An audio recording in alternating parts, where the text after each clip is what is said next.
Hello friends, welcome to रन बसेरा YouTube channel. कैसे हैं दोस्तों? उम्मीद है कि आप लोग बहुत अच्छे होंगे। थंबनेल देखकर तो आपको समझ में आ चुका होगा कि हम किस टॉपिक पर बात करने जा रहे हैं, खास तौर से कॉन्ट्रैक्ट को लेकर के और and benefit end of service के बारे में। ठीक है, तो ये दोनों पे कुछ नई अपडेट है जिसको आप लोगों को मैं यहां पर अच्छी तरीके से समझाने की कोशिश करूंगा। तो वीडियो को बिना स्किप किए हुए पूरा आप लोग देख लेना, क्योंकि वीडियो को आप थोड़ा सा भी स्किप कर दे तो बात समझ में नहीं आती है, फिर उसी चीज का आप कमेंट करते हो। वीडियो अगर अच्छा लगे तो लाइक करके अपने भाई का सपोर्ट कर दीजिएगा, और चैनल को अगर अभी तक आपने सब्सक्राइब नहीं किया तो चैनल को सब्सक्राइब करके बेल वाले आइकन पर क्लिक करके ऑल पर सेट कर लीजिएगा, क्योंकि मेरी हर आने वाली वीडियो का नोटिफिकेशन सबसे पहले आप लोगों को मिल सके। तो चलिए वीडियो को शुरू करते हैं।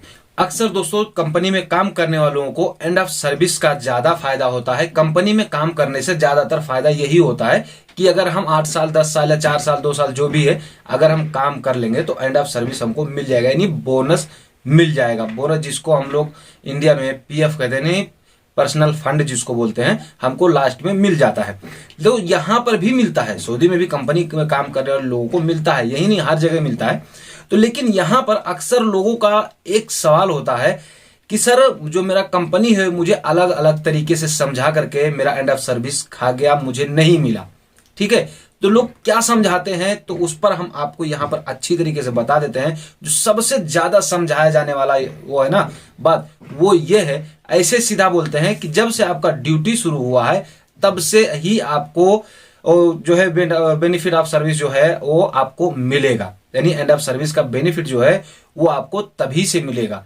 ठीक है, आप बीच में छुट्टी चले गए थे उसका कट गया, आप बीच में ये कर गए थे या आपने छुट्टी लगा लिया था इसलिए नहीं, वो सब भी कट गया। तो ऐसा कुछ नहीं है। तो किसी ने यहां पर सवाल किया था कि सर मेरा जो एंड ऑफ सर्विस है ये कब से शुरू होता है। तो अक्सर लोग इस पर परेशान होते हैं।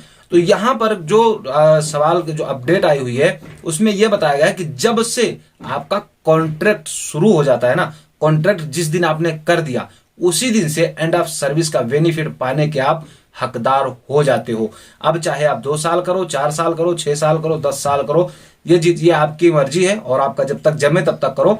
लेकिन जब भी आप फाइनल रिजाइन लगाएंगे तो आपको एंड ऑफ सर्विस जो शुरुआती जब आपने कॉन्ट्रैक्ट किया तब से ही शुरू होगा, और जब तक आप रिजाइन देंगे तब तक भर में ही उसी बीच का आपको एंड ऑफ सर्विस मिलता है। लेकिन कंपनी वाले हैं इधर उधर से समझा के आपको हटा देते हैं, लेकिन इस पर आप जो है ऑब्जेक्शन ले सकते हो कि कॉन्ट्रैक्ट को लेकर के और किसी भी ऐसी अपडेट को लेकर के आप इस पर केस कर सकते हो। अब दोस्तों यहां पर कॉन्ट्रैक्ट को लेकर के ही दूसरी जो अपडेट है वो खास तौर से आम नागरिकों का यानी आम लोगों का ही सवाल होता है।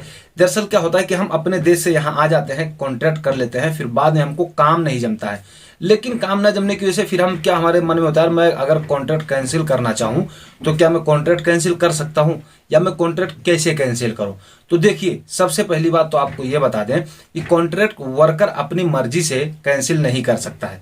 ठीक है, उसके कई रीजन होते हैं। अगर वो रीजन है तो कॉन्ट्रैक्ट भी कैंसिल कर सकता है, लेकिन और केस भी कर सकता है। लेकिन अगर कोई रीजन नहीं है तो आप उस पर कोई केस भी नहीं कर सकते हो, कोई आप कॉन्ट्रैक्ट भी कैंसिल नहीं कर सकते हो। अब रीजन क्या है थोड़ा ध्यान से सुन लीजिएगा।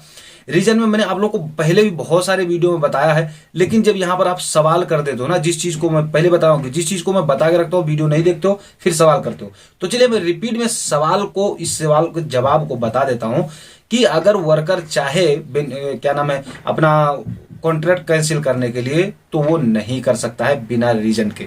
ठीक है, अगर उसके पास उसका अकामा हो गया हो, खत्म हो गया हो, उसके बाद से 3 महीना हो गया अकामा उसका नहीं बना, या उसकी कंपनी रेड जोन में है, या फिर उसका जो सैलरी है वो 3 महीने से ज्यादा हुआ नहीं मिला हुआ है, ऐसे सूरत में आप मिनिस्ट्री ऑफ ह्यूमन रिसोर्स में जाकर के, मकतब अमल में जाकर के आप केस कर सकते हो। इसमें आप कफाला भी ले सकते हो, कॉन्ट्रैक्ट भी आप कैंसिल कर सकते हो, अपनी फाइनल एग्जिट भी लगा सकते हो, लगवा सकते हो, और इसे थ्रू में अपने देश चले जाओगे।